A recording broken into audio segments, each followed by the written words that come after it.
My name is Evelyn, and I am 65 years old.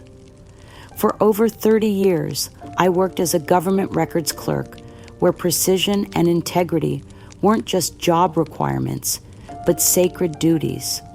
Every document that crossed my desk, every procedure I followed, every piece of information I processed was handled with meticulous care because I understood that trust in government systems depends on people like me doing our jobs with absolute honesty. As a single mother after my husband's death, I sacrificed personal luxuries and social opportunities, pouring everything I had into raising my children, Mark and Sarah, with strong moral values and unwavering support.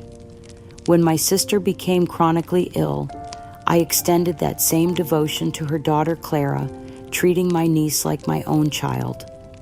I believed in her potential, trusted her completely, and tried to instill in her the same values of honesty and integrity that had guided my entire life. Clara was bright, ambitious, and charming, and I was proud to be the aunt who encouraged her dreams and supported her ambitions.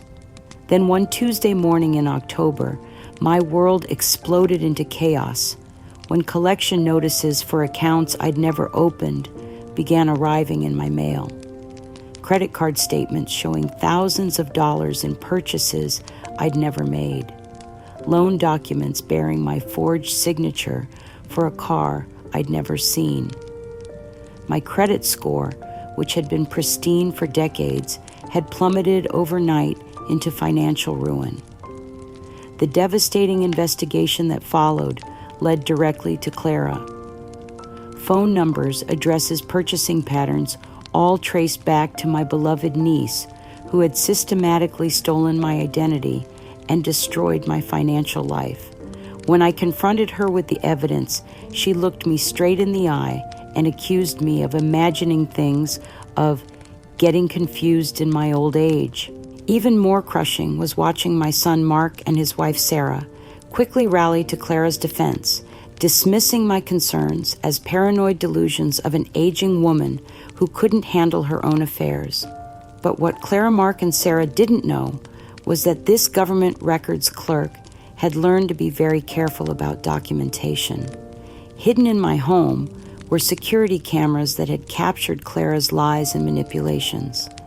My personal files contained 30 years of meticulous financial records that would expose every fraudulent transaction, and my professional network included former FBI agents and cybersecurity specialists who understood exactly how identity theft worked and how to prove it.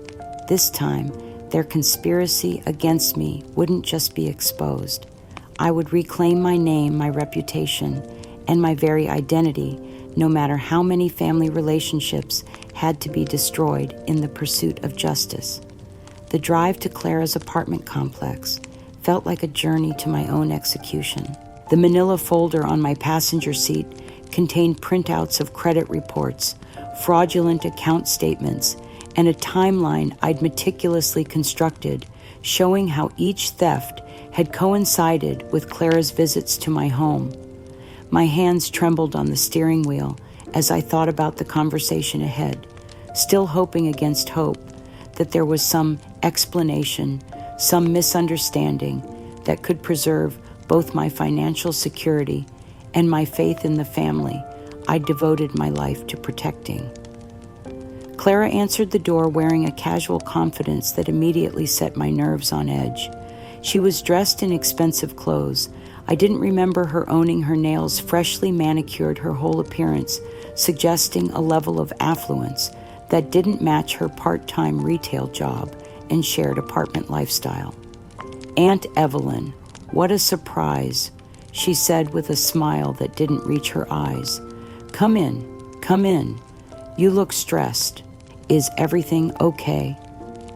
I settled onto her couch and spread the documents across her coffee table with the systematic precision that 30 years of government work had ingrained in me.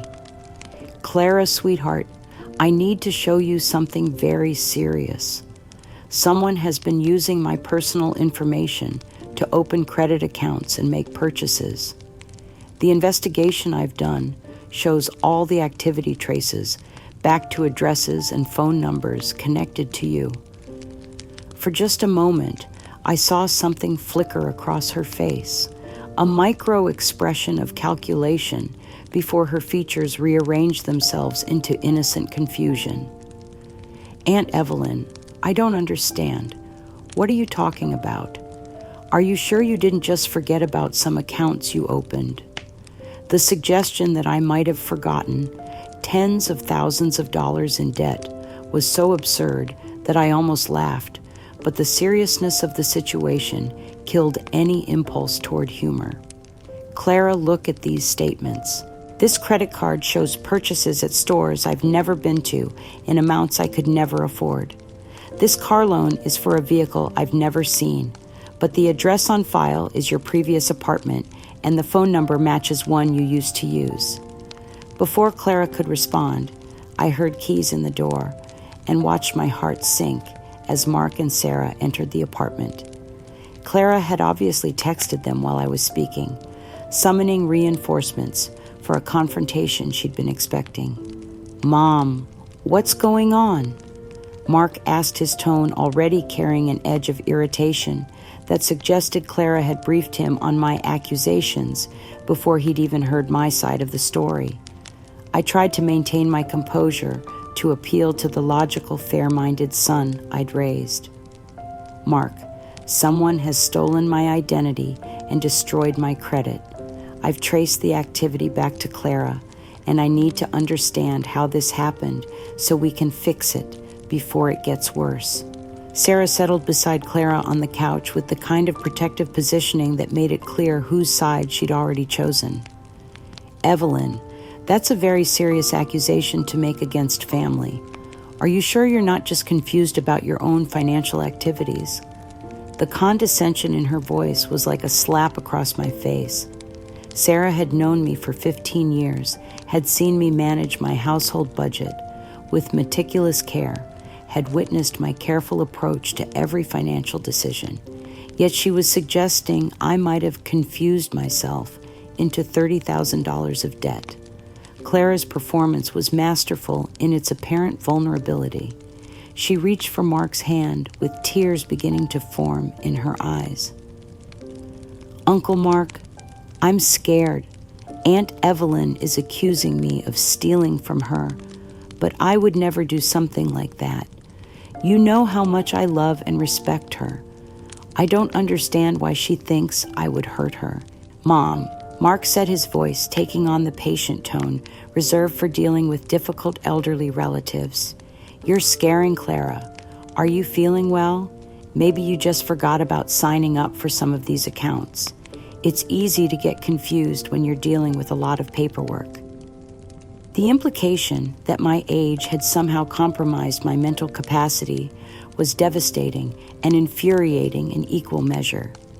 I'd been handling complex government records and personal finances with perfect accuracy for decades, but my own son was suggesting I might have developed sudden amnesia about major financial decisions. I am not confused, I said, struggling to keep my voice level. I have never applied for any of these accounts. Someone forged my signature, used my social security number, and destroyed my credit rating. The evidence clearly points to Clara, and I need to know why. Clara's tears began flowing more freely, and she turned to Sarah with the kind of feminine solidarity that automatically positioned me as the aggressor in this scenario. Sarah, I don't know what to do. She's been acting strange lately, asking weird questions about my finances, following me around when I visit. I think she might be getting paranoid in her old age. The suggestion that I'd been following Clara was a complete fabrication, but it was delivered with such convincing distress that I could see Sarah's expression softening into protective sympathy. Mark's face was hardening into the kind of defensive anger that emerges when someone feels their judgment is being questioned. Mom, you need to stop this right now. he said, his voice carrying an authority that made me feel like a scolded child rather than the mother who'd raised him. Clara is family. She would never steal from you. If you're having financial problems, we can help you figure them out, but you can't go around making crazy accusations against people who love you. The word crazy hit me like a physical blow. My own son was using the same dismissive language that abusive families have always used to silence victims who dare to speak truth about their mistreatment. Sarah nodded approvingly at Mark's intervention, while Clara dabbed at her eyes with tissue, playing the role of innocent victim with Academy Award-worthy conviction. I have documentation, I said, desperately pulling out bank statements and credit reports. Look at the patterns, look at the timing. Every major fraudulent transaction coincides with Clara's visits to my house. But Mark was already shaking his head, his mind clearly made up. Correlation isn't causation, Mom. Maybe someone else is using information they got from Clara, or maybe you're seeing patterns that aren't really there. Either way, you can't keep attacking family members based on paranoid theories. The meeting deteriorated rapidly from there. Clara's tears became more dramatic, Sarah's protective instincts more pronounced, and Mark's dismissal more absolute. Within an hour, I found myself standing in the parking lot outside Clara's apartment, holding my folder of evidence that had been dismissed as conspiracy theories and paranoid delusions. That evening, I received a text message from an unknown number that made my blood run cold. Stop harassing my client with baseless accusations, or we will pursue legal action for defamation and emotional distress. David Peterson, attorney at law. Clara had already contacted a lawyer, already begun the process of framing my legitimate concerns as harassment, and my documented evidence as the ravings of a confused elderly woman. The speed of her response confirmed what I was beginning to understand. This wasn't impulsive theft by a desperate young woman, but a calculated crime by someone who'd planned every aspect of her scheme, including how to discredit me if I discovered her fraud. As I sat in my empty house that night, surrounded by 30 years of meticulously organized financial records that my own family refused to examine, I realized I was fighting more than identity theft. I was fighting for my sanity, my credibility, and my right to be believed when I spoke the truth about my own life. The war for my identity had only just begun, and the people I'd expected to stand beside me had already joined the enemy. Over the following weeks, Clara's audacity escalated to levels that would have been laughable if they weren't destroying my life. The credit monitoring alerts on my phone became a constant source of terror, each notification revealing another fraudulent account opened in my name, another chunk of my financial credibility carved away by someone who clearly felt invulnerable to consequences. The most brazen theft came when Clara used my stolen identity to finance a luxury vacation to Hawaii, posting photos on social media of herself sipping cocktails on pristine beaches with captions about living my best life and blessing and abundance. Seeing those images, knowing they'd been paid for with credit cards, opened in my name, felt like watching someone dance on my grave while I was still alive to witness the desecration. But the cruelest element of her escalating fraud was the way she began targeting the practical necessities of my daily life. She contacted my utility companies with forged power of attorney documents, changing my mailing addresses so that bills would be sent to addresses I'd never lived at. Late fees accumulated on accounts I never received, threatening my electricity and water service, while Clara simultaneously opened new utility accounts at those same addresses using my Social Security number. Most terrifyingly, she attempted to gain access to my retirement fund through fabricated documents claiming medical emergency authorization. The pension I'd earned through 30 years of government service, my only source of financial security in my golden years, was being targeted by someone who viewed my life savings as her personal inheritance to be collected while I was still alive. The phone call that shattered my last illusions about Clara's character came by accident when I called her number intending to leave a message, but reached her while she was talking to someone else. She'd apparently answered without realizing, and I heard her side of a conversation that revealed the true depths of her malice and calculation. The old bat has perfect credit because she's so obsessively careful with money. Clara was saying, her voice carrying none of the sweet affection she used when speaking to me directly. It's like having access to a blank check. She's so trusting, so naive about how easy this stuff is when you know someone's personal information.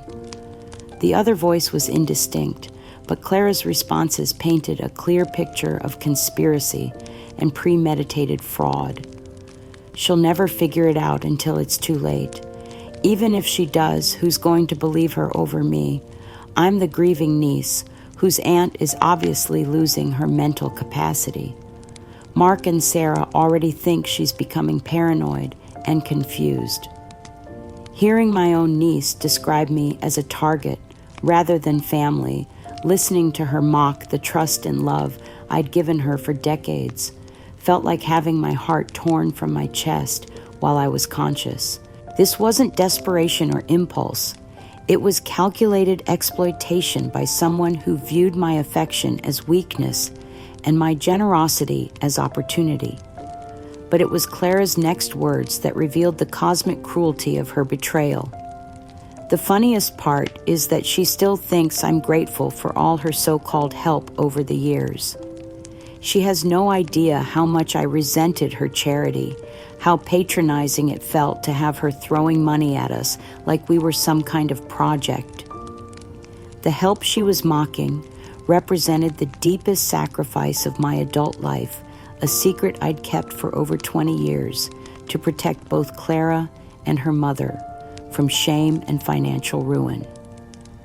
When my sister was diagnosed with a rare autoimmune condition that required expensive treatments not covered by insurance, I'd quietly begun supplementing their medical expenses from my own modest government salary. For 15 years, I'd sent anonymous payments to their doctors, pharmacists, and medical suppliers, covering everything from prescription medications to physical therapy sessions. I'd liquidated my own retirement savings multiple times to pay for experimental treatments that might help my sister. Most painfully, I diverted the money I'd been saving for Mark and Sarah's college educations, forcing them to take student loans, while I secretly funded Clara's family's medical care. I'd told no one about these sacrifices, not even my own children. My sister believed the payments came from a charitable foundation she'd applied to, and Clara had grown up thinking her mother's medical needs were being met through insurance and government assistance. I'd wanted to preserve their dignity, to let them feel that their survival was earned rather than dependent on charity from a sister who was barely making ends meet herself. Now, listening to Clara mock the very help that had kept her family afloat, I understood that my generosity had been reframed in her mind as condescension, my love interpreted as control, my sacrifice dismissed as manipulation. The thousands of dollars I'd given to keep her mother alive had become, in Clara's twisted logic, justification for stealing from me without guilt or remorse. The cruelest irony was that Clara's theft was destroying the very financial security I'd compromised to help her family. The credit damage she was inflicting would affect my ability to secure housing, employment, and basic services for the rest of my life.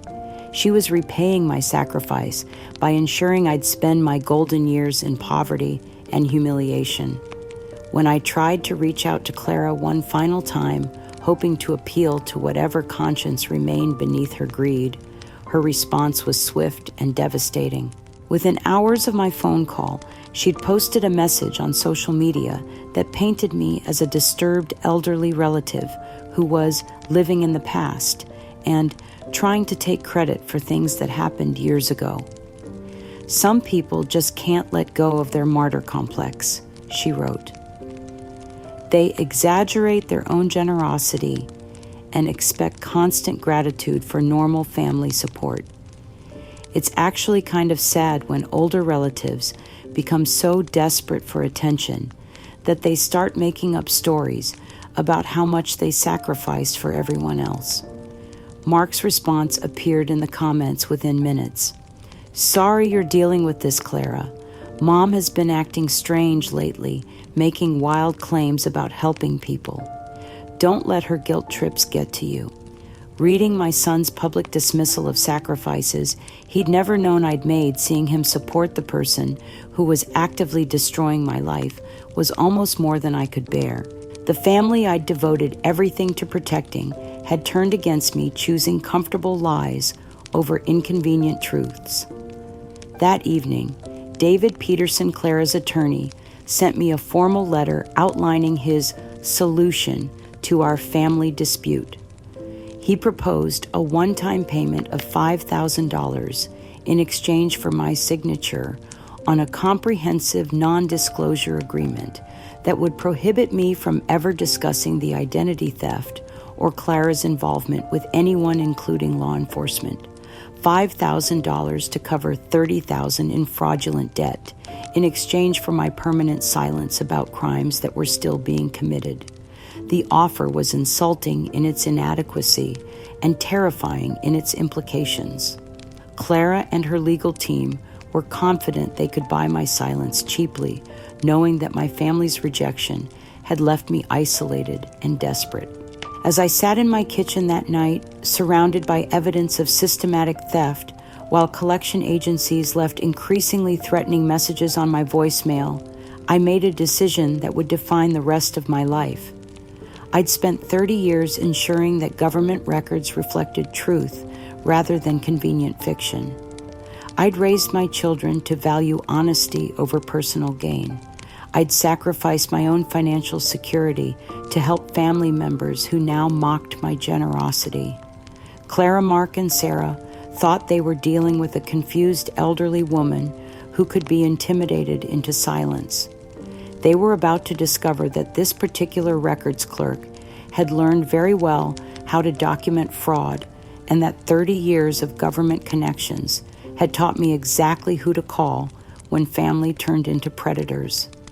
The war for my identity was about to escalate beyond anything they'd anticipated.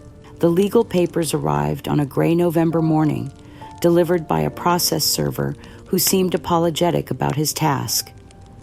The documents bore the letterhead of Peterson and Associates and contained language so formal and threatening that it felt like reading my own death sentence. Mark and Sarah, through their attorney, were officially severing all familial ties and prohibiting any contact between us. The restraining order was based on allegations I barely recognized as connected to reality.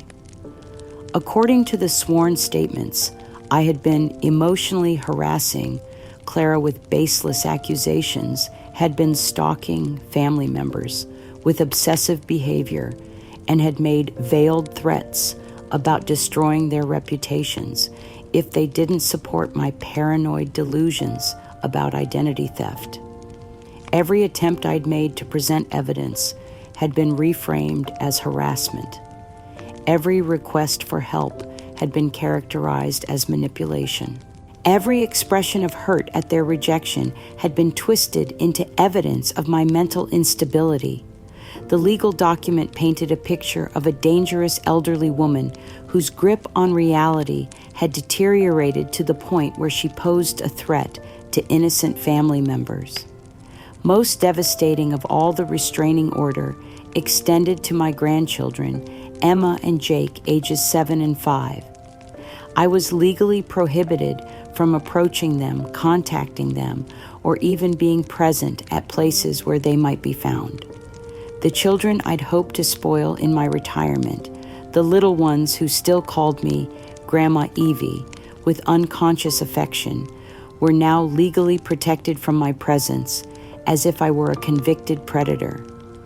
The speed and comprehensiveness of the legal action revealed a level of planning that took my breath away.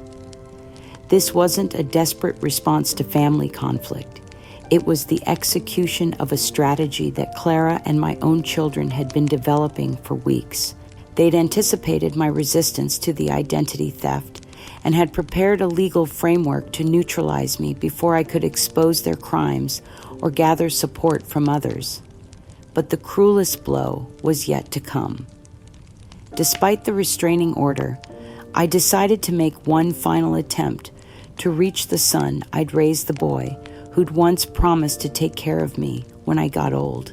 I spent an entire weekend carefully assembling a photo album filled with memories from Mark and Sarah's childhood birthday parties I'd organized on a government clerk's salary Christmas mornings, where I'd saved for months to buy them the gifts they wanted graduation ceremonies, where I'd sat in the front row cheering their achievements.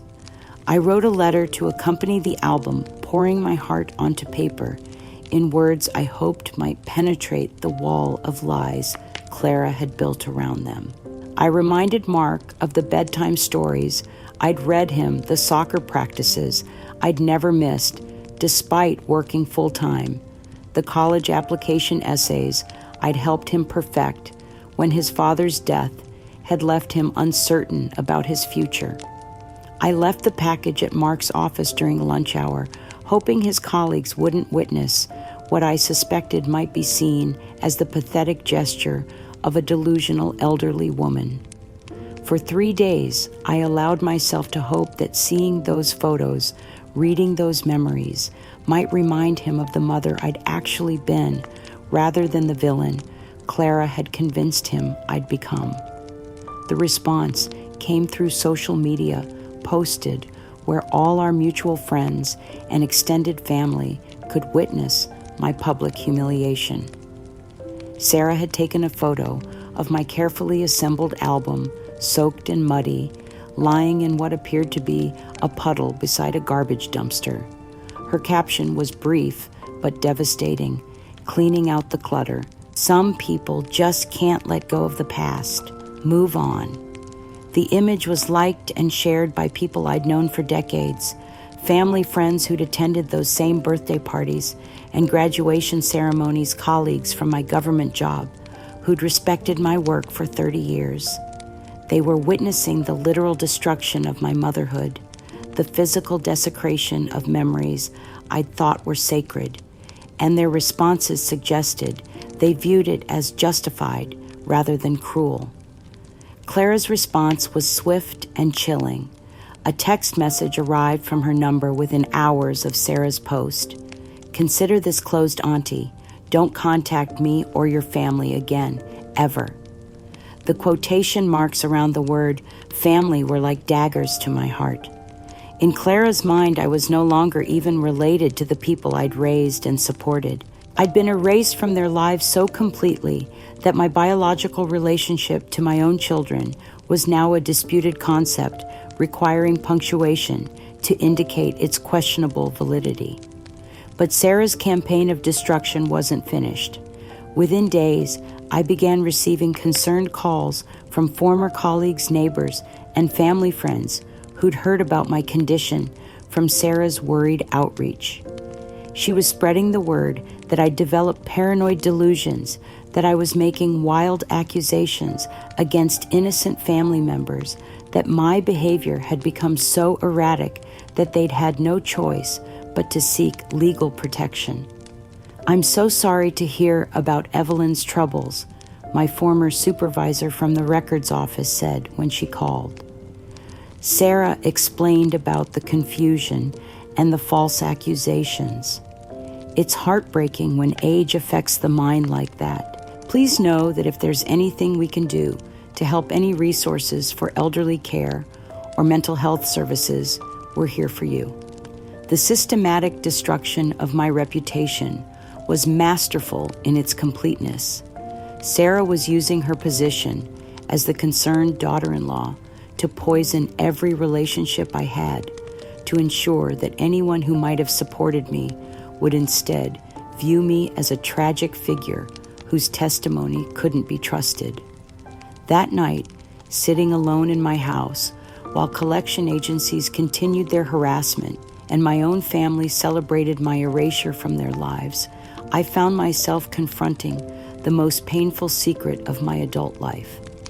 The shame and guilt I'd carried for 23 years suddenly felt less important than the need to explain to anyone why the accusations of mental instability cut so deeply. I called James Morrison, a retired FBI investigator I'd worked with during my government career, someone whose expertise in identity theft cases might help me build a criminal case against Clara.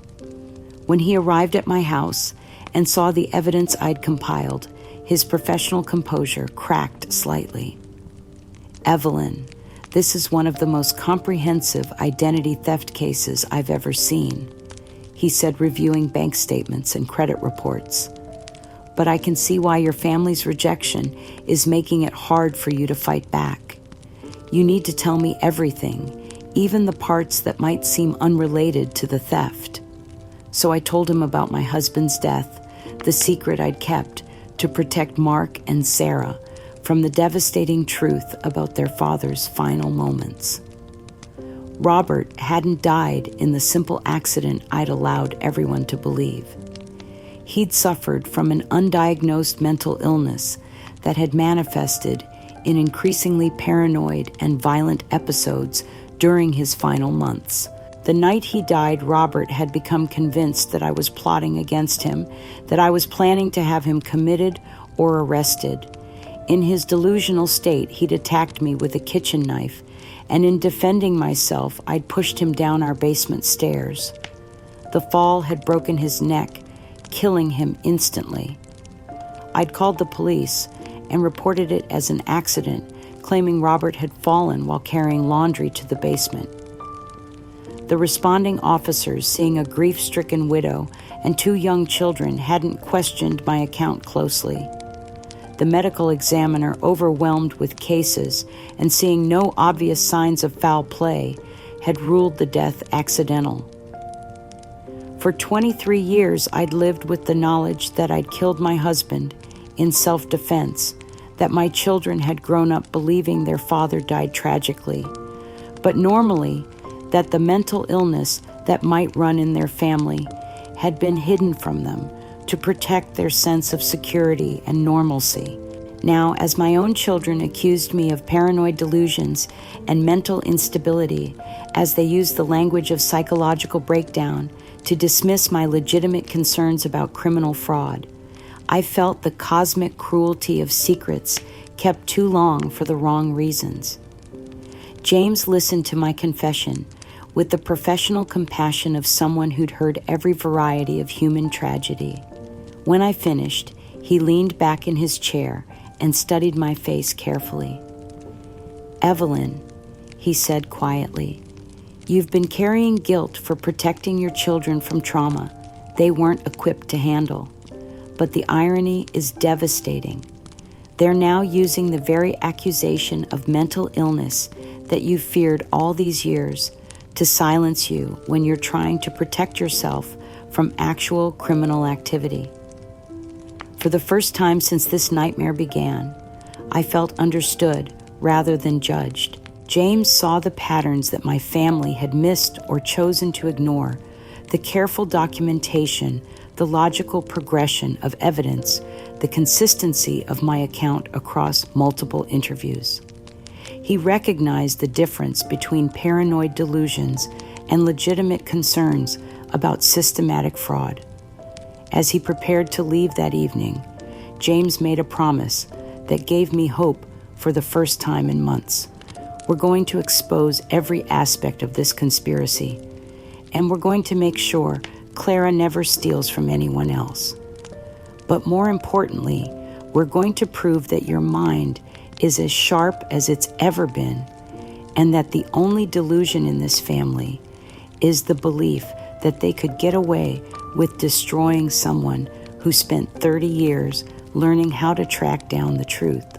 The war for my identity was about to enter its final phase, and this time, I wouldn't be fighting alone. The systematic destruction of my professional reputation began with surgical precision 3 weeks after James Morrison agreed to help me build a criminal case against Clara. Sarah, leveraging her extensive social media network and her talent for presenting herself as a concerned family member managing a difficult situation, launched what could only be described as a character assassination campaign, targeting the career I'd spent 30 years building with meticulous integrity. The first blow came through the alumni newsletter of the State Records Management Association, an organization where I'd served on the board for 15 years. Someone had submitted an anonymous letter expressing concerns about my past performance, suggesting that my current mental health struggles might indicate that I'd been cutting corners or manipulating records during my government service. The letter was carefully crafted to sound concerned rather than accusatory, but its implications were devastating. We all know that identity theft often begins with someone who has access to sensitive personal information. It read, "Perhaps Evelyn's current delusions about being victimized are actually projections of guilt about her own past ethical lapses." Within days, former colleagues who'd respected my work for decades began avoiding my calls. The retirement party invitation I'd received from my old supervisor was quietly rescinded. The testimonial letter I'd provided for a young clerk seeking promotion was politely returned with a note explaining that the department had decided to seek references from other sources. Most painful of all, the Springfield County Records Office, where I'd worked for the final 10 years of my career, removed my name from their Employee of Excellence plaque and canceled the small annual scholarship that had been established in my honor. 30 years of perfect performance reviews, commendations for accuracy, and recognition for integrity were being erased as if they'd never existed. But Clara's cruelest stroke of psychological warfare was yet to come. Through sources I still don't fully understand, she learned that I frequently walked through Riverside Park in the early mornings, a habit I'd maintained since childhood as a way of finding peace and clarity before facing each day's challenges. What she orchestrated there would haunt me for the rest of my life. On a crisp Saturday morning in early December, I was walking my usual path around the duck pond when I saw a cluster of people gathered near the playground. As I approached, I realized with growing horror that it was a family reunion featuring Mark, Sarah, and my grandchildren, Emma and Jake, along with Clara, and several people I didn't recognize, but who were clearly documenting the event with phones and cameras. Emma and Jake were dressed in their best clothes, their faces showing the confused excitement of children who'd been told they were participating in something important, but didn't understand what or why. When they spotted me approaching, their expressions changed in a way that made my blood run cold. "There she is," Clara called out loudly enough for everyone in the area to hear. "Kids, you remember what we talked about, right? About staying safe from people who might try to hurt our family." What happened next was so orchestrated, so deliberately cruel, that even now I can barely bring myself to describe it. My beloved grandchildren, the little ones who'd once run to me with skinned knees and broken toys, began screaming at me with voices that carried across the entire park. "Go away, Grandma," Emma shouted, her 7-year-old face contorted with anger that belonged on an adult. "You're crazy. You're trying to steal from Aunt Clara." 5-year-old Jake, barely old enough to understand the words he'd been taught to say, pointed at me with a trembling finger. "You're bad, Grandma. Daddy says you're sick in your head." The gathered crowd of strangers turned to stare as my own grandchildren continued their rehearsed assault. Other families in the park pulled their children closer, their faces showing the disgust and alarm of people witnessing what they believed was a disturbed elderly woman being confronted by her terrified family. Mark stepped between me and the children with the protective posture of a father shielding his kids from danger. "Mom, you need to leave, now. You're scaring them, and you're violating the restraining order just by being here." The shock of seeing my family's love transformed into this public theater of rejection was physically overwhelming. My chest tightened, my vision blurred, and I felt my knees buckle as what the emergency room would later diagnose as a severe panic attack gripped my body. I reached for a nearby bench to steady myself, gasping for air, while collection notice letters and legal documents spilled from my purse across the ground. "Someone call an ambulance," I heard a concerned voice say, but Sarah's response was swift and calculating. "She's fine," she announced to the gathering crowd. "She's just being dramatic because she can't manipulate us anymore.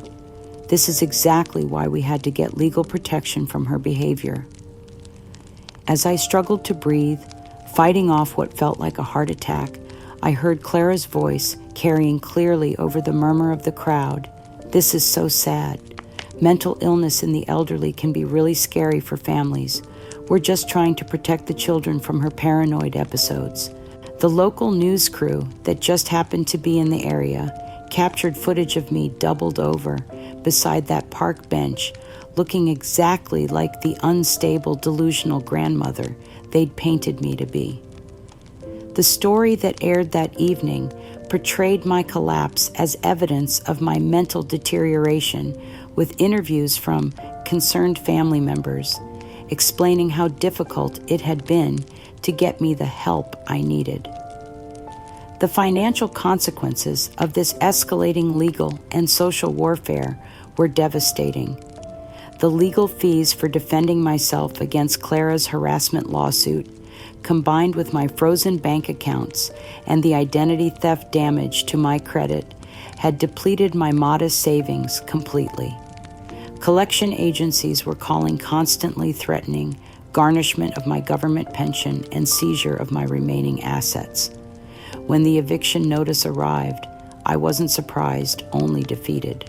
My landlord, an elderly gentleman who'd rented to me for 8 years, explained apologetically that the recent publicity around my situation made him uncomfortable, and that the collection calls from my creditors were disrupting his other tenants. The public auction of my belongings was swift and humiliating.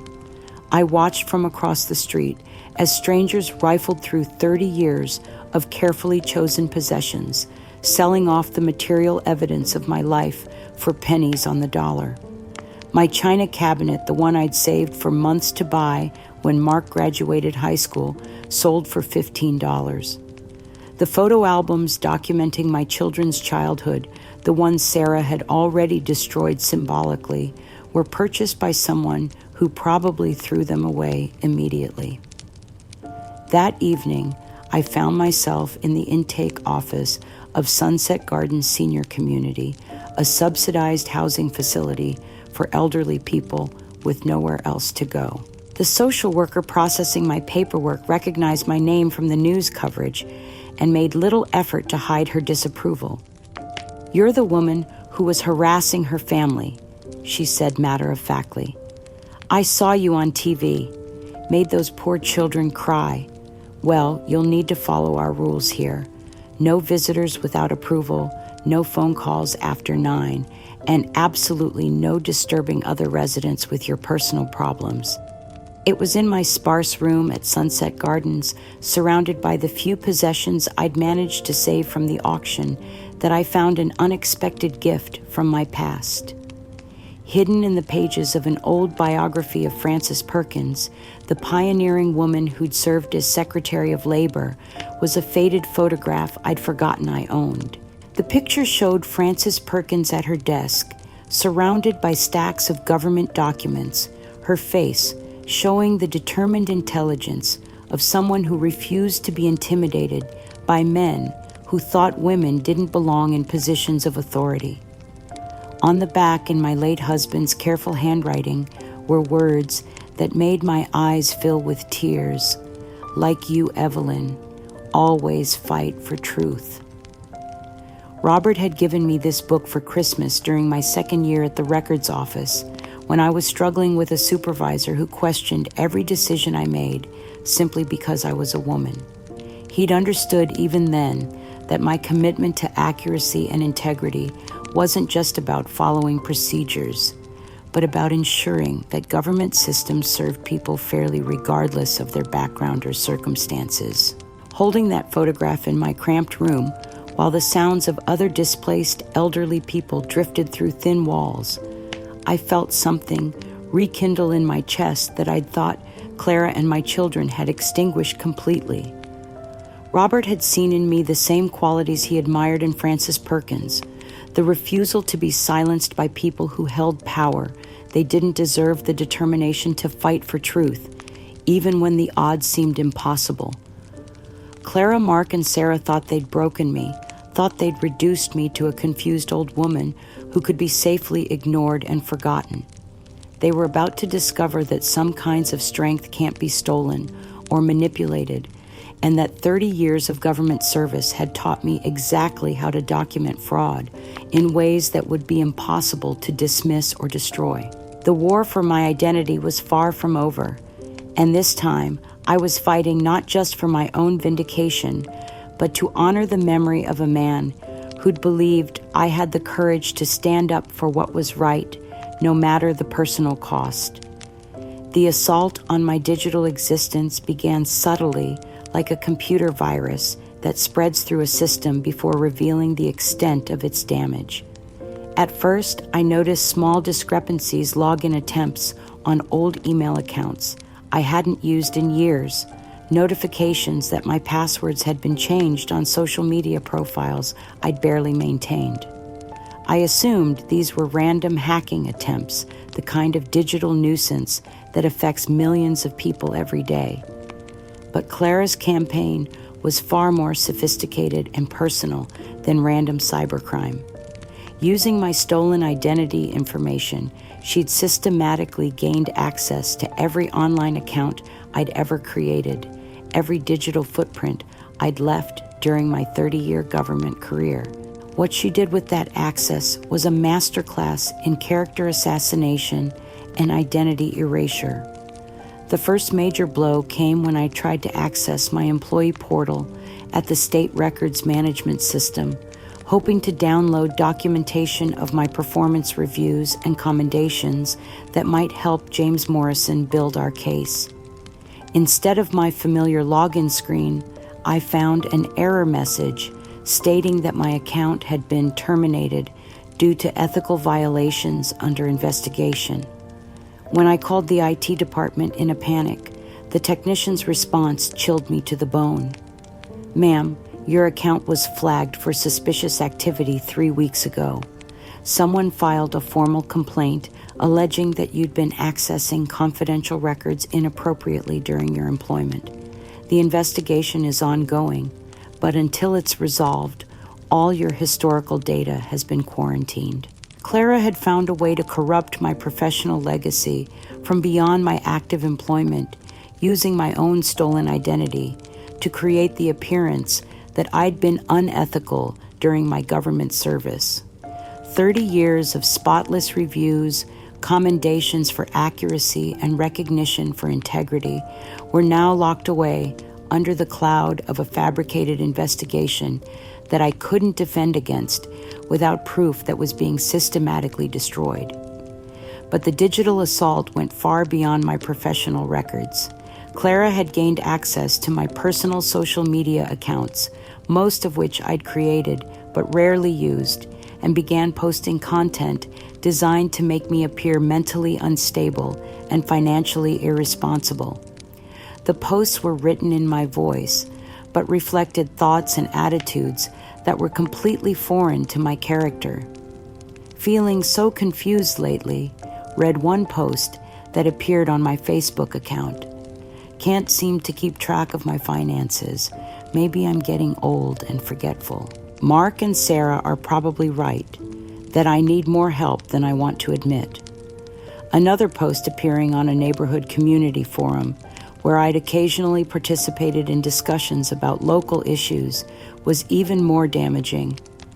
I think I may have made some mistakes with my credit cards. Hard to remember what I signed up for and what I didn't. Getting older is scary when your memory starts playing tricks on you. These fabricated confessions were being seen by neighbors, former colleagues, and community members who'd known me for decades. Each post chipped away at my reputation for competence and integrity, creating a digital trail of evidence that supported Clara's narrative of my mental decline and financial irresponsibility. The cruelest violation came when Clara gained access to my late husband's online memorial page, a site where friends and colleagues had shared memories after his death 23 years ago. She didn't just delete my contributions to his memorial. She edited the entire page to minimize my role in his life and inflate her own importance to our family. References to my career achievements were removed. The loving tribute I'd written about our 20-year marriage was replaced with a brief generic statement. Most devastating of all, Clara added her own special tribute, positioning herself as the family member who'd provided the most support during Robert's final illness and my subsequent grief. Uncle Robert was such an inspiration to me. Her fabricated memorial post read, "I was honored to help Aunt Evelyn through her confusion and difficult adjustment after his death. He always told me to take care of her when her memory started failing, and I promised to honor that commitment." Seeing my husband's memory corrupted to support Clara's lies felt like watching someone desecrate his grave while claiming to honor his legacy. The memorial page was visited by his former colleagues, old friends, and distant relatives who would now believe that I'd been mentally incompetent for decades and that Clara was the devoted family caregiver who'd been managing my decline. But Clara's most audacious digital crime was filing an unclaimed property notice with the state using forged documentation to suggest that I was mentally incompetent and unable to manage my remaining pension benefits. The public notice published in the legal announcements section of the Springfield Herald stated that Evelyn Marie Thompson was being investigated for mental incapacity and that her remaining state benefits were being transferred to protective custody pending resolution of guardianship proceedings. The notice made it appear that I disappeared or become so mentally compromised that the state needed to step in to protect my assets. Anyone who saw it would assume I was either dead missing or completely incompetent, effectively erasing my legal existence while Clara continued to exploit my stolen identity for her own gain. The psychological impact of watching my entire digital life being corrupted and destroyed was overwhelming. Every search of my own name returned results that painted me as mentally unstable, financially irresponsible, and professionally unethical. The careful documentation of my accomplishments, my relationships, and my character had been replaced with a false narrative that supported every lie Clara had told about me. When I tried to report this systematic identity theft to Detective Miller at the Springfield Police Department, his response reflected the success of Clara's digital manipulation campaign. He pulled up my name on his computer and found the same corrupted information that was now dominating my online presence. "Ma'am," he said with the patient tone reserved for elderly complainants whose stories seem unlikely, "I'm looking at some concerning posts here that suggest you've been having some memory issues and financial confusion. Are you sure you didn't authorize some of these account changes yourself and just forgot about them? The suggestion that I might have sabotaged my own digital reputation and then forgotten about it was so absurd that I almost laughed. But Detective Miller's expression remained serious. He'd been influenced by the same false narrative that Clara had spread through every channel available to her, and my protests only reinforced his belief that I was a confused elderly woman whose grip on reality had deteriorated beyond repair. Digital crimes are very complex. He continued making notes that I suspected would never result in any actual investigation. Proving that someone else accessed your accounts requires a level of technical evidence that's extremely difficult to obtain. Without irrefutable proof of unauthorized access, these cases usually come down to family disputes that we can't really resolve through law enforcement. As I left the police station that afternoon, I realized that Clara had succeeded in creating a perfect crime. She'd stolen my identity, destroyed my reputation, and isolated me from every support system I might have used to fight back. My own digital footprint had been weaponized against me, creating a false history that would follow me for the rest of my life. But that evening, as I sat in my cramped room at Sunset Gardens, reviewing the few physical documents I'd managed to preserve, I remembered something my mentor at the records office had taught me decades ago. Digital records can be manipulated, but paper trails are much harder to corrupt completely.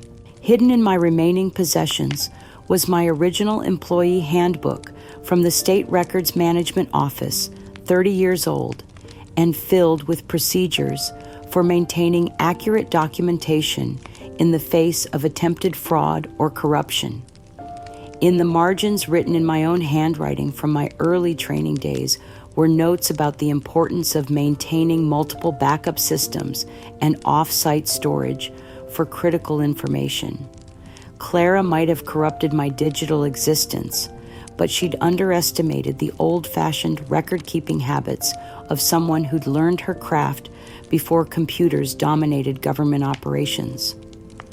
Somewhere in James Morrison's files, in Eleanor Patterson's careful documentation, and in the physical evidence I'd been accumulating, was proof that would be much harder to manipulate than online accounts.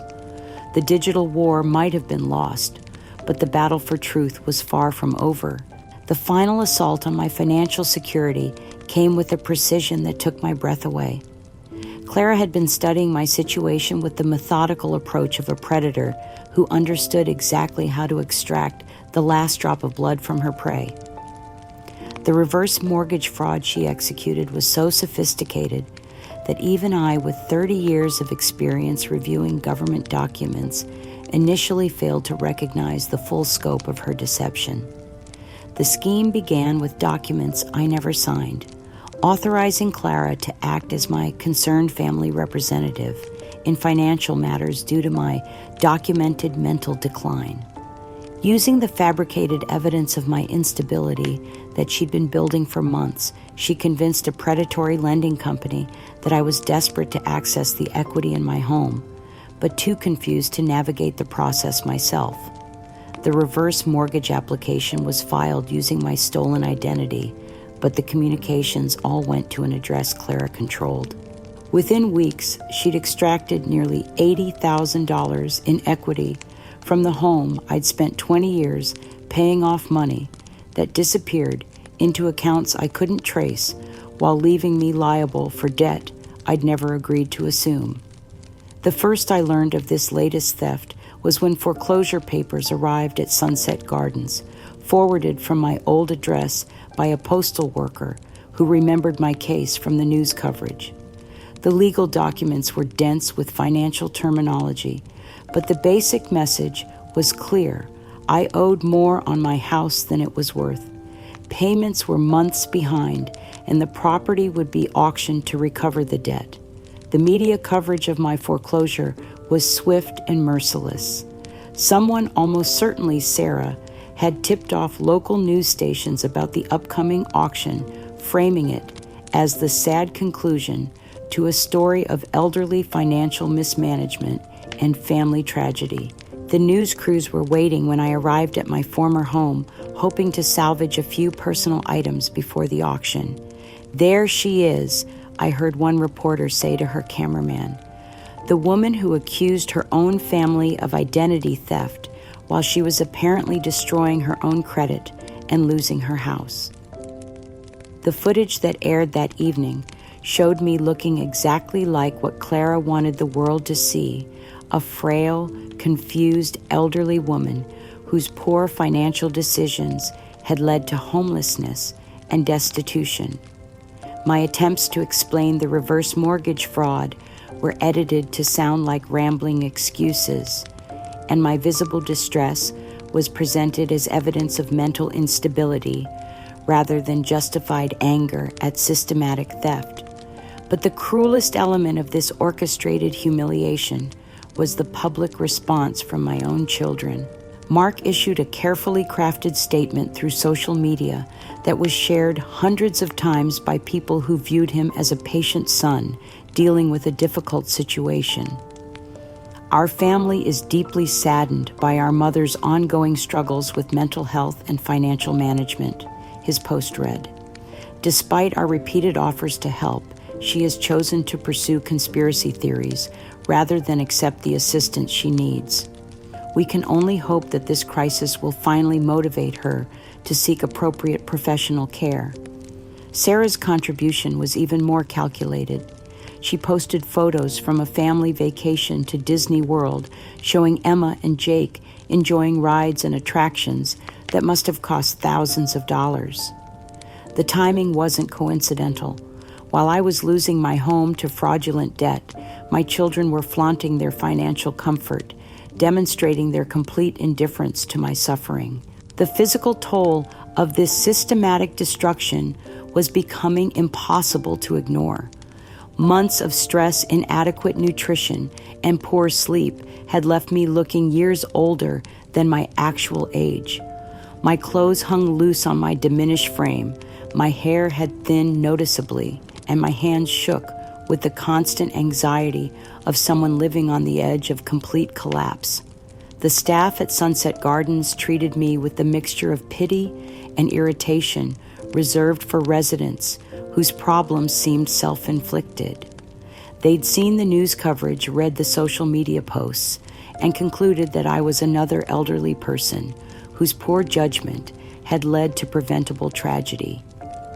My attempts to explain the identity theft were met with polite skepticism and subtle suggestions that I might benefit from psychological counseling. It was during this lowest point of my life that an unexpected lifeline appeared.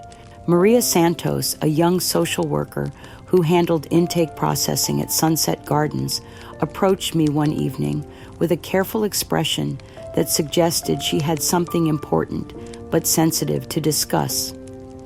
"Mrs. Thompson," she said quietly, glancing around to ensure we weren't being overheard, "I need to tell you something.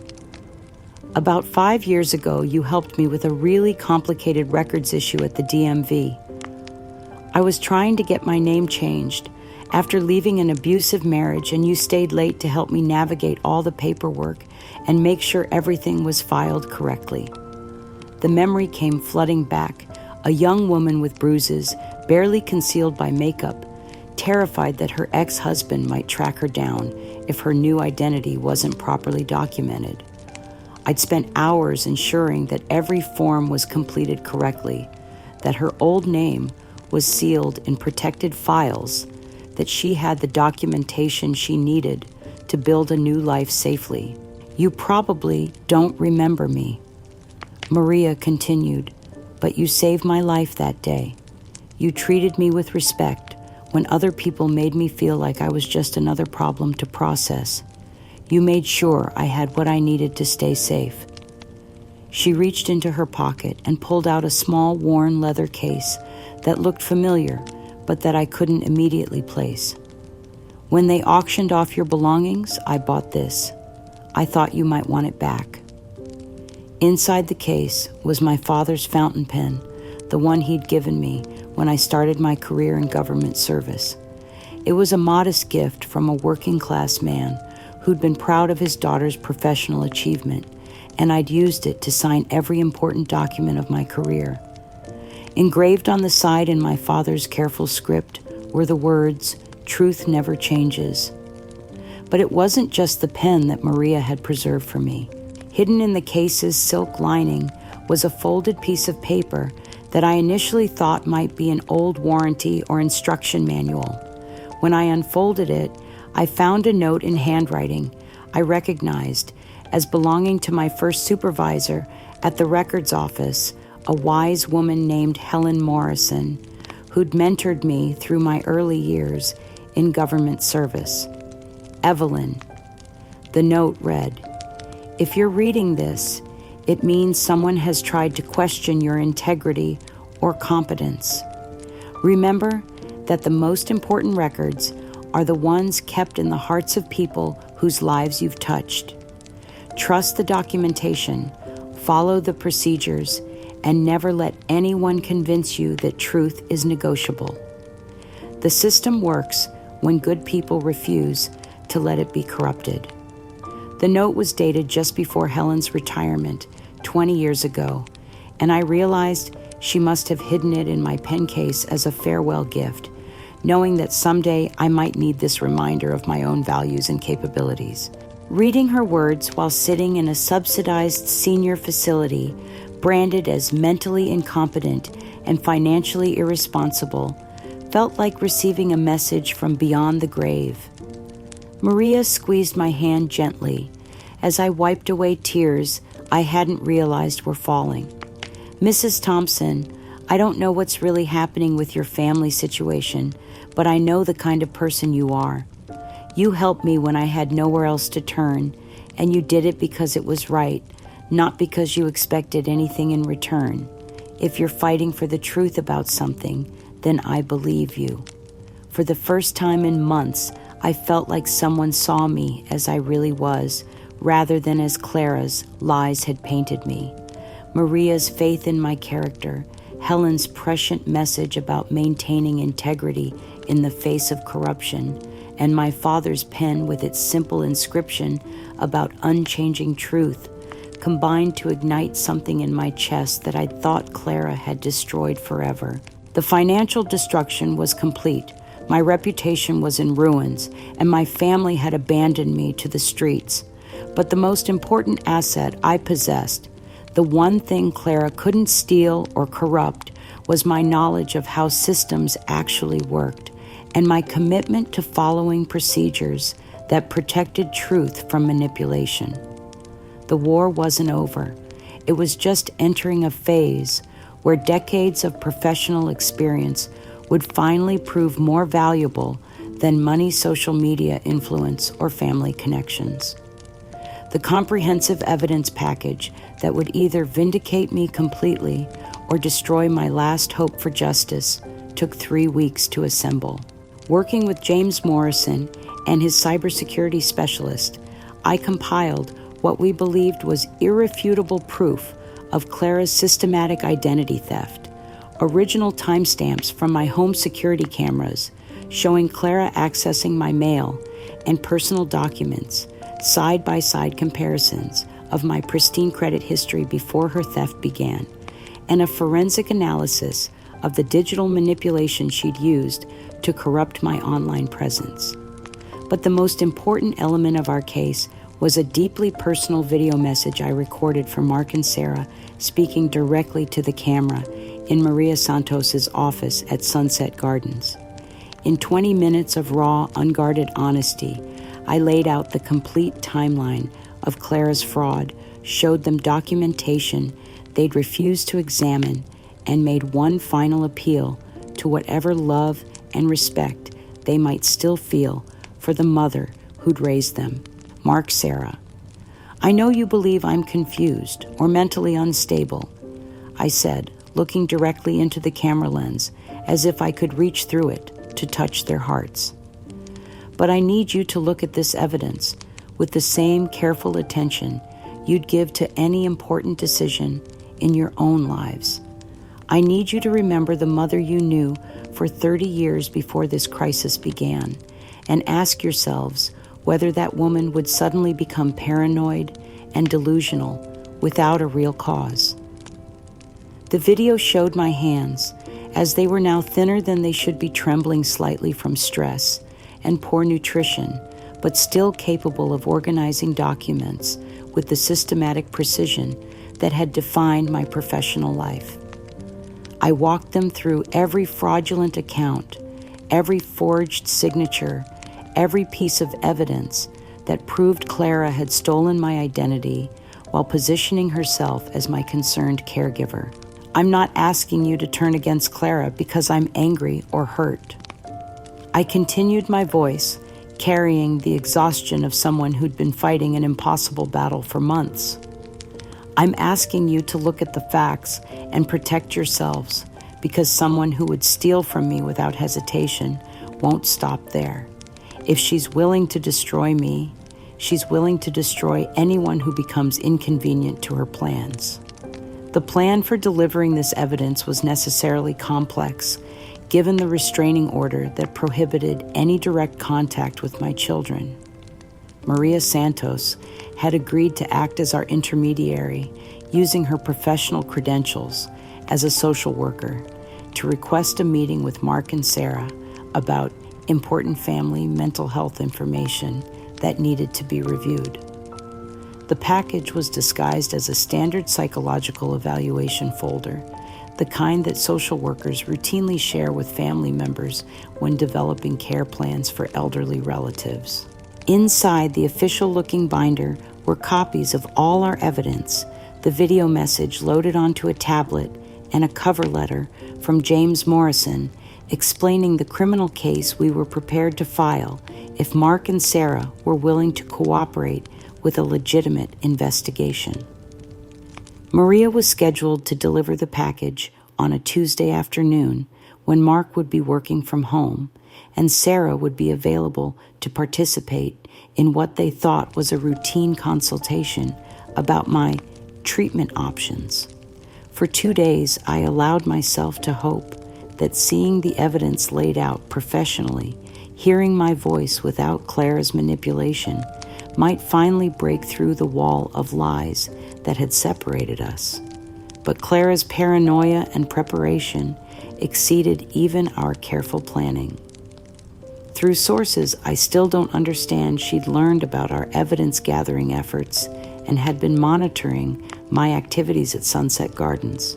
When Maria approached Mark's house, carrying what appeared to be routine social work materials, Clara was waiting inside, having positioned herself as the family's primary liaison for all matters related to my care. The confrontation that followed was witnessed by Mark, who later described it to Sarah in a phone conversation that James Morrison's contacts were able to document. Clara immediately recognized the true nature of Maria's visit and moved to intercept the evidence package before Mark could examine its contents. "I'll handle this," Clara told Mark, with the authority of someone accustomed to managing family crises. "Your mother has been trying to manipulate well-meaning social workers for months. This is exactly the kind of harassment behavior we got the restraining order to prevent." Mark watched as Clara confiscated the package, his expression showing confusion and growing discomfort with the situation. He'd expected a routine meeting about care options, but instead he was witnessing Clara treat a professional social worker like a potential threat to their family's security. "Maybe we should at least look at what she brought," Mark suggested, his voice carrying the uncertainty of someone beginning to question the narrative he'd accepted without examination. But Clara's response was swift and decisive.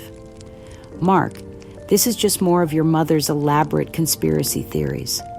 The longer we entertain these delusions, the harder it becomes for her to accept reality and get the help she needs." What Clara did with our evidence package would have been brilliant if it hadn't been so completely evil.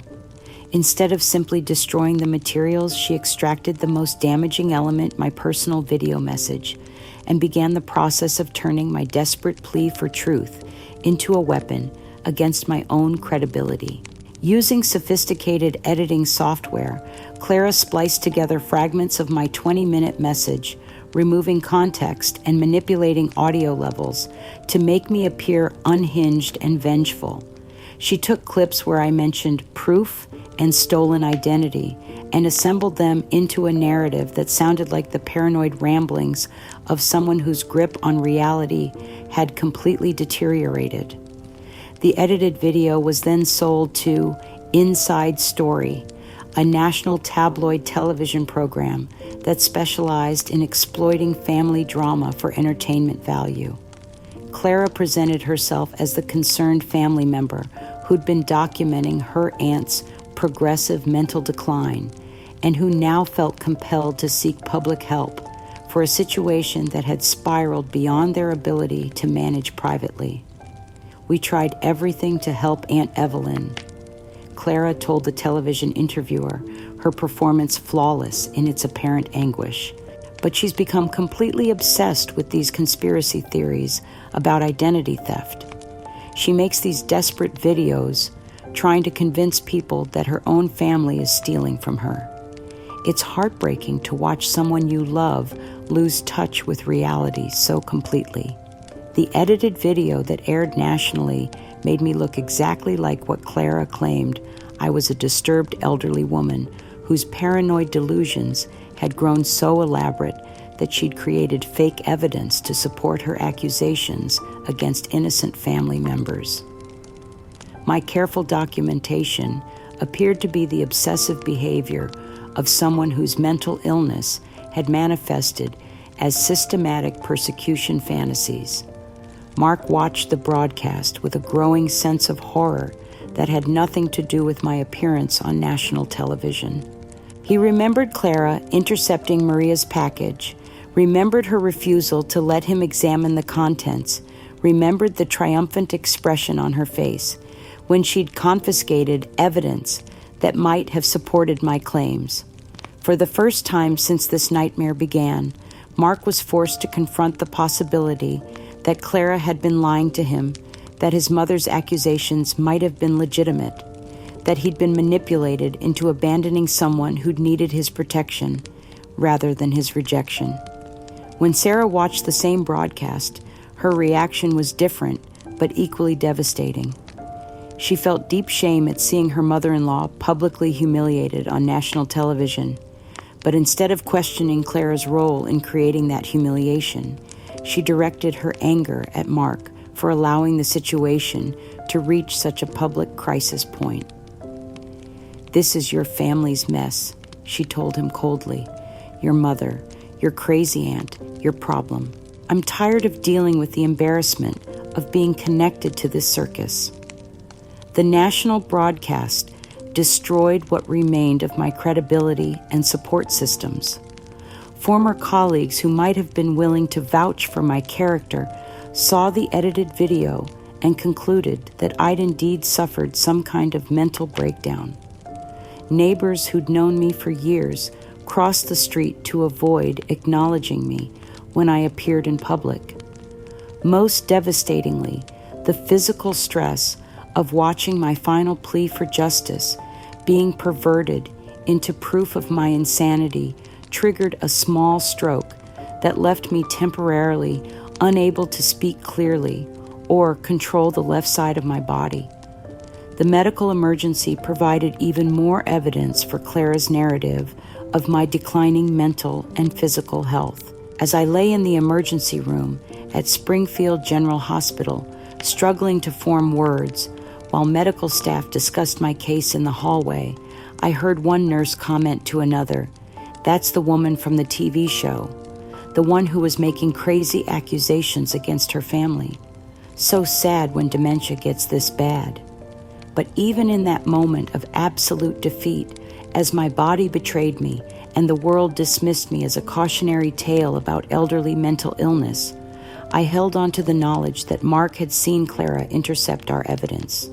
Somewhere beneath the manipulation and lies, my son had caught a glimpse of the truth, and that glimpse would either save us both or destroy whatever remained of his relationship with the woman who'd turned him into an accomplice to his mother's destruction.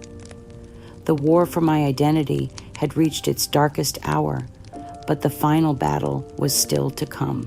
The federal courthouse in Springfield had never seen anything quite like the media attention that surrounded the case of Thompson versus Clara Harrison and Associates. What had begun as a family dispute over alleged identity theft had evolved into a landmark case about elder abuse, digital fraud, and the devastating consequences of believing lies over evidence. News vans lined the courthouse steps. Legal analysts debated the implications on morning television, and social media buzzed with opinions about the government clerk's revenge. I entered that courtroom 6 months after my stroke, walking slowly with a cane, but with my mind sharper than it had been in years. The partial paralysis on my left side served as a visible reminder of what systematic psychological torture could do to the human body, but it also demonstrated my determination to see justice served despite physical limitations that would have provided a convenient excuse to surrender. James Morrison had assembled a formidable legal team for my vindication. Beside him sat Dr. Patricia Hayes, a cybersecurity expert whose testimony had helped convict financial criminals in dozens of high-profile cases, and Michael Chen, a forensic accountant whose reputation for unraveling complex fraud schemes was legendary throughout the federal court system.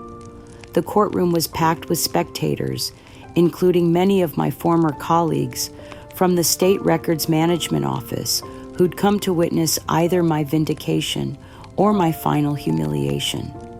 Clara sat at the defendant's table with her expensive attorney, her composure still intact, but her eyes showing the strain of someone who'd been fighting increasingly desperate legal battles for months.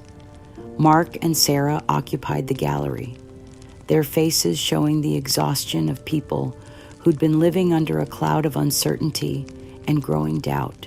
The son who'd once dismissed my concerns as paranoid delusions now looked haunted by the possibility that he'd been manipulated into abandoning his mother during the worst crisis of her life. But the most unexpected presence in that courtroom was Detective Miller, the man who dismissed my initial reports of identity theft as the confused ramblings of an elderly woman whose grip on reality had deteriorated.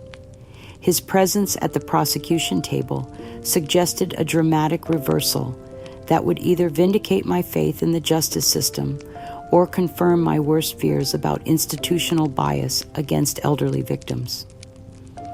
Judge Roberts called the proceedings to order, and James Morrison began presenting our case with the methodical precision of someone who'd spent months preparing for this moment. But it was Detective Miller's testimony that provided the first shock of vindication I'd experienced in over a year. Your Honor.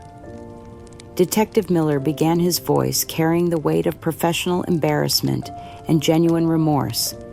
I need to address my initial handling of Mrs. Thompson's complaints about identity theft. When she first came to my office, I made assumptions based on her age and the complexity of her allegations that were not only unprofessional, but fundamentally wrong. The courtroom was silent as Detective Miller continued his public confession. Subsequent investigation, prompted by federal involvement in this case, revealed that Mrs. Thompson's documentation was not only accurate, but represented one of the most comprehensive victim compilations of evidence I've encountered in 20 years of law enforcement. He turned to look directly at me, his expression showing genuine regret. Mrs. Thompson, I owe you a profound apology. You came to law enforcement seeking protection from systematic criminal activity, and instead of investigating your claims, I dismissed them based on prejudicial assumptions about elderly complainants. The injustice you've suffered was compounded by my failure to take your evidence seriously, and I will carry that responsibility for the rest of my career. The public acknowledgement from a law enforcement official that I'd been wronged rather than confused was the first step toward restoring my credibility. But the real vindication came when Dr. Hayes began presenting the digital evidence that Clara thought she'd successfully corrupted or destroyed. The courtroom's large screens filled with side-by-side video comparisons that made Clara's deception undeniable. On the left, we saw the original unedited footage from my home security camera, showing Clara systematically accessing my mail photographing personal documents and discussing her fraud plans with accomplices over the phone. On the right was the heavily edited version that had been broadcast on national television, with context removed and audio manipulated to make me appear mentally unstable. The forensic analysis is conclusive. Dr. Hayes explained her laser pointer, highlighting specific technical details. The defendant used sophisticated editing software to alter Mrs. Thompson's voice patterns, splice together unrelated statements, and create a false narrative that supported her claims about the victim's mental state. But the most damning evidence was the digital trail that Clara had left, despite her attempts to cover her tracks. Michael Chen's forensic accounting had uncovered bank records, credit applications, and financial transactions that painted a complete picture of systematic theft, extending far beyond what even I had initially realized. The defendant didn't just steal Mrs. Thompson's identity. Michael explained, displaying financial charts that showed the scope of Clara's crimes. She created an entire parallel financial existence, opening dozens of accounts, securing multiple loans, and establishing credit lines that generated over $200,000 in fraudulent debt attributed to the victim. The evidence was so comprehensive, so carefully documented, that Clara's attorney spent less than an hour attempting a defense that relied primarily on questioning my mental capacity and suggesting that the federal investigation was motivated by prosecutorial overreach rather than genuine concern for justice. It was when the prosecution played the unedited recording of Clara's phone conversation, the one where she'd mocked my naive trust and boasted about exploiting my impeccable credit, that Clara's carefully maintained composure finally shattered completely. That's not what I meant," she began, her voice rising with each word. "She's twisting everything. She set me up. She's been planning this for years."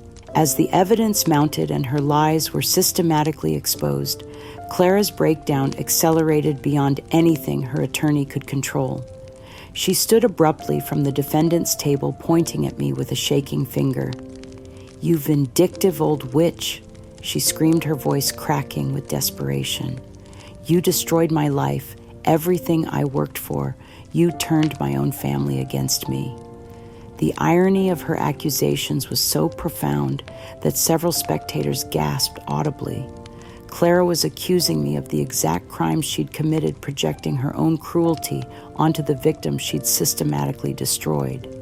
When she lunged toward me, apparently intending some kind of physical attack, 2 bailiffs intercepted her, wrestling her to the ground as she continued screaming incoherent denials and threats. As order was restored and Clara was removed from the courtroom in restraints, I watched Mark's face crumble with the weight of understanding what he'd been complicit in supporting. For over a year, he'd believed Clara's lies about my mental state, had publicly defended her character while dismissing my evidence as paranoid delusions.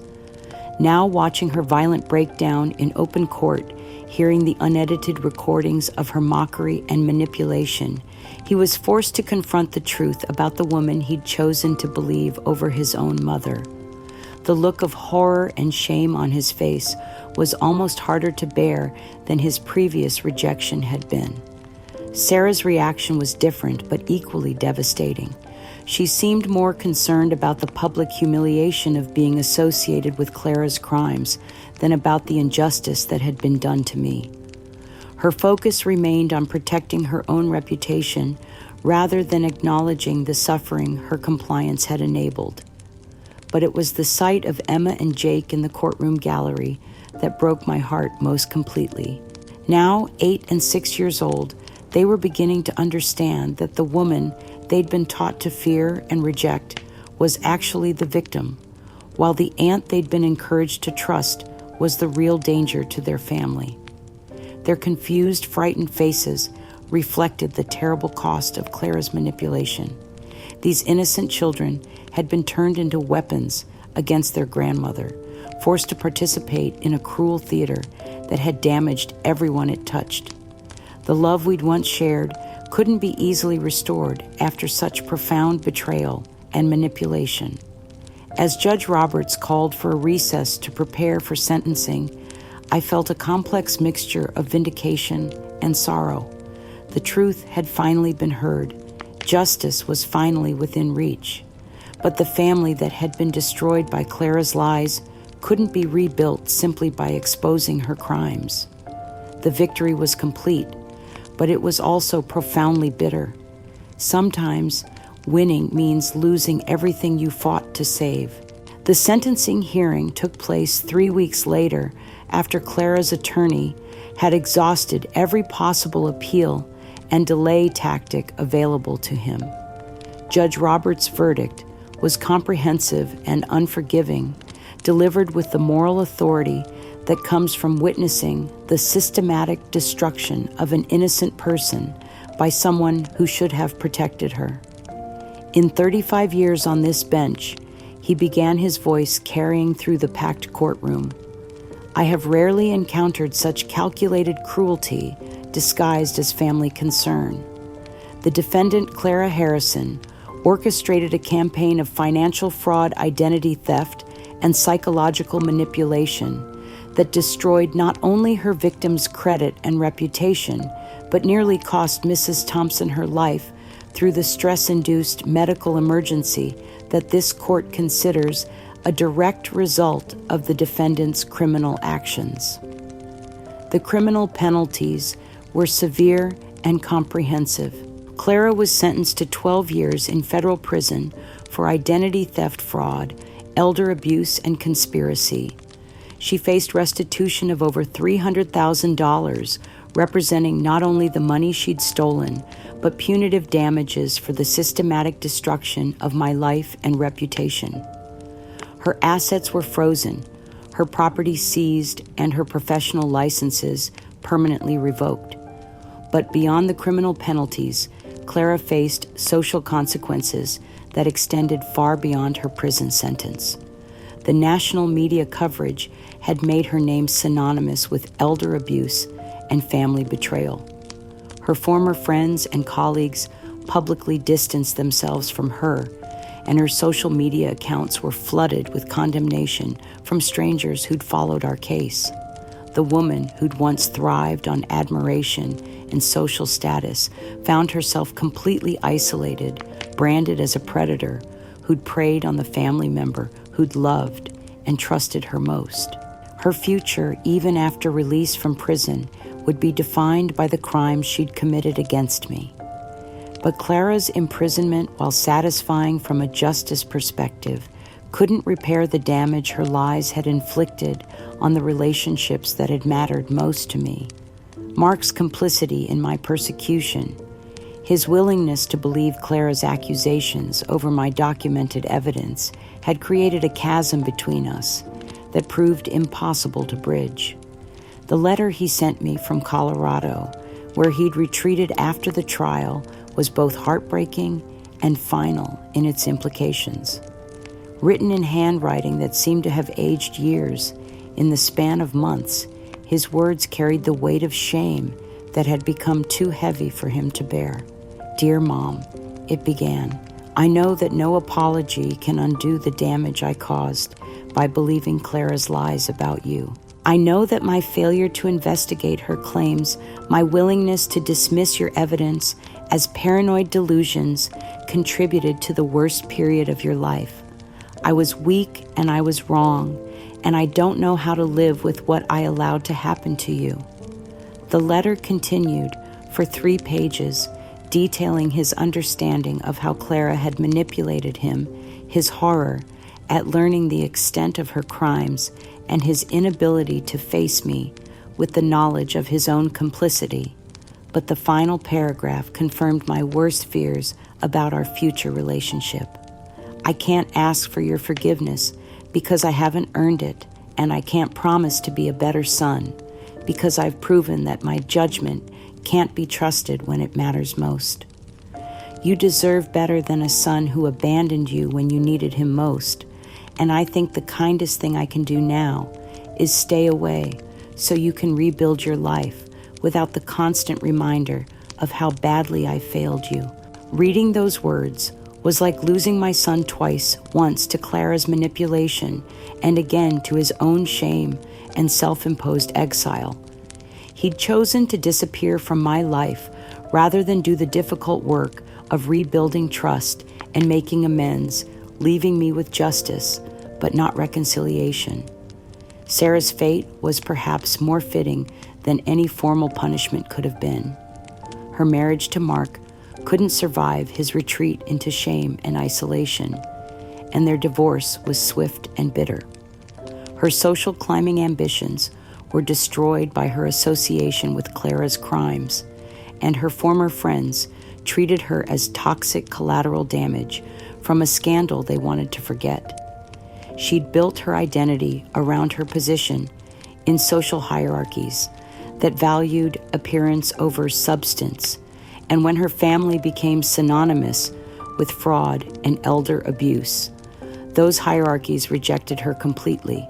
The woman who'd once posted photos of luxury vacations now lived in relative isolation, working in anonymous jobs that wouldn't be affected by her notorious family history.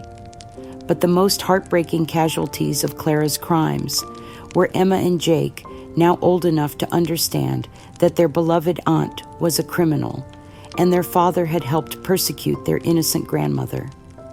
The psychological trauma of learning that their entire understanding of their family had been built on lies required extensive therapy and careful reconstruction of their sense of security and trust. While they eventually came to understand that I'd been the victim rather than the aggressor in our family crisis, the damage to our relationship was too profound to fully heal. The spontaneous affection and unconditional trust that had once defined our connection had been replaced by careful politeness and the kind of tentative interaction that occurs between people who are trying to rebuild relationships damaged by profound betrayal. They sent cards on my birthday and called occasionally to check on my health, but these interactions felt more like obligations than expressions of genuine love. The children who'd once begged me to read them bedtime stories and teach them card games now spoke to me with the formal courtesy reserved for distant relatives rather than beloved grandparents. Watching them struggle to connect with me, seeing their confusion and residual fear, was perhaps more painful than Mark's abandonment or Sarah's hostility. These innocent children had been casualties of Clara's war against me, and their emotional scars would affect their ability to trust family relationships for the rest of their lives. My complete vindication in the courts had restored my financial security, my reputation, and my legal identity, but it couldn't restore the family that had been destroyed by Clara's lies. I'd won every battle that mattered from a justice perspective, but I'd lost the relationships that mattered most from a human perspective. The victory was complete, but it was also profoundly lonely. Sometimes the price of truth is everything you hoped that truth would protect, and sometimes justice feels more like vengeance. When the people you fought to save are no longer there to benefit from your triumph. Standing in my restored home, surrounded by possessions that had been returned to me and documents that proved my innocence, I felt the complex emotions of someone who'd achieved everything she'd sought, but found it insufficient to heal the wounds that had brought her to fight in the first place. The war was over, but peace remained elusive. 5 years after Clara's sentencing, I stood in my kitchen making coffee for one, a ritual that had become both comforting and melancholy in its solitary precision. My home was exactly as I'd always dreamed it would be, fully paid off, beautifully maintained, filled with possessions that reflected my tastes rather than necessities imposed by financial constraints. Yet the silence that filled these rooms was more profound than any poverty I'd ever experienced. My credit had been completely restored, my reputation not just cleared, but enhanced by the courage I'd shown in fighting systematic fraud. The local newspaper had featured my story in their Hometown Heroes series, and I'd been invited to speak at conferences about elder abuse prevention throughout the state.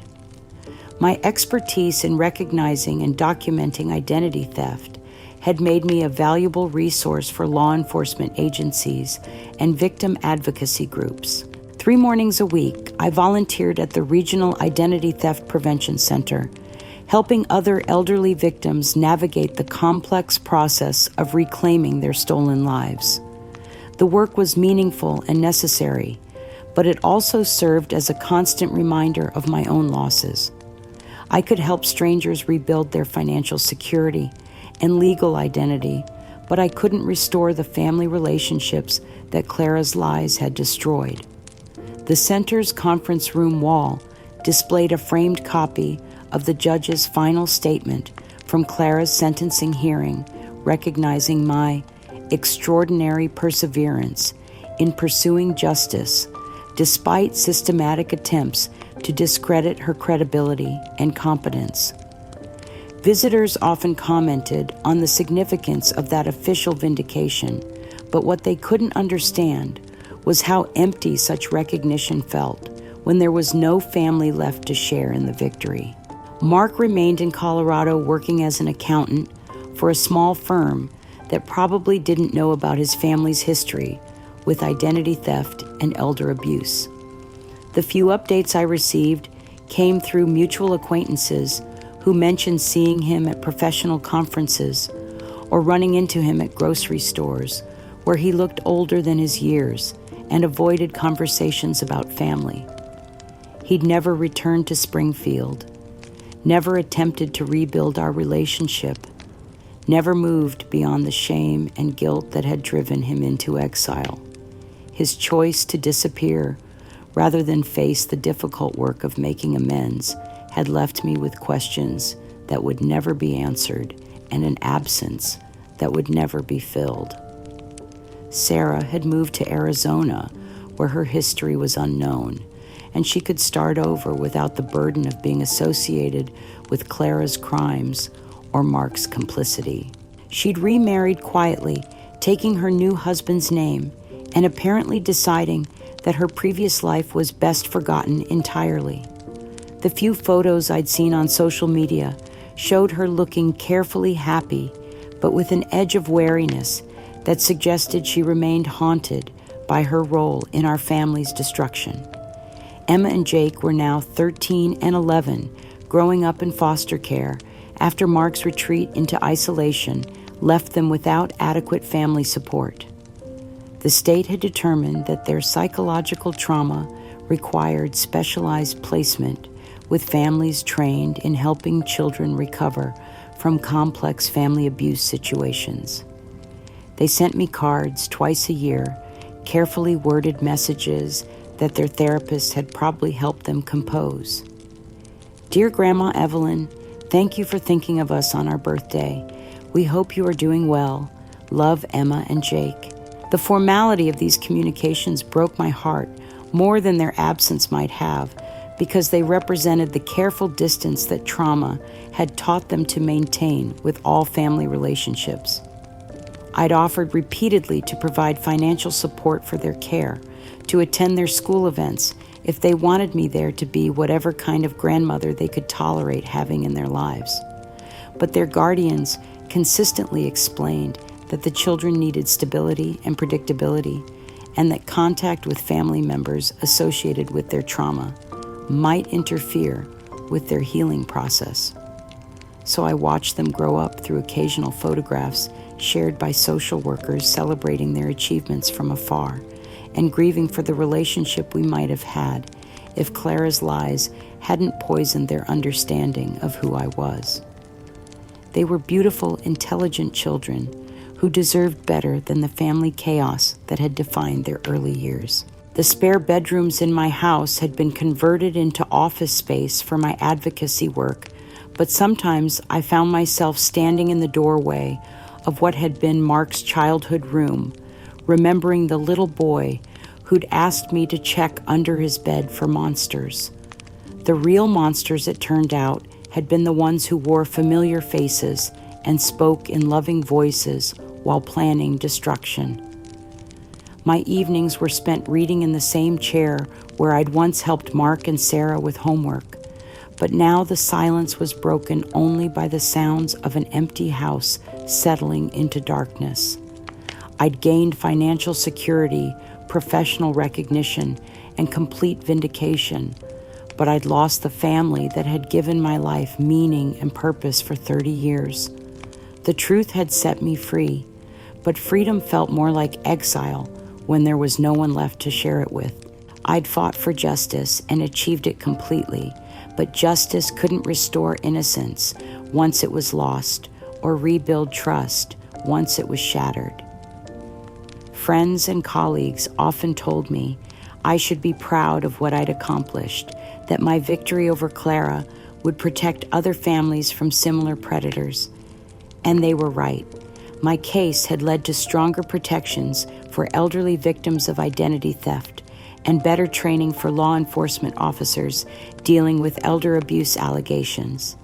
But late at night, when the advocates had gone home and the recognition ceremonies were over, I was still a 70-year-old woman sitting alone in a house that echoed with memories of a family that no longer existed. The victory was real, but so was the loneliness that victory couldn't cure. On quiet Sunday mornings, I visited Robert's grave and told him about our children who'd chosen shame over reconciliation, about our grandchildren who'd been taught to fear the grandmother who'd fought to protect them. I'd kept my promise to fight for truth, but the cost of that fight had been higher than either of us could have imagined. The war for my identity had been won completely, but peace remained elusive.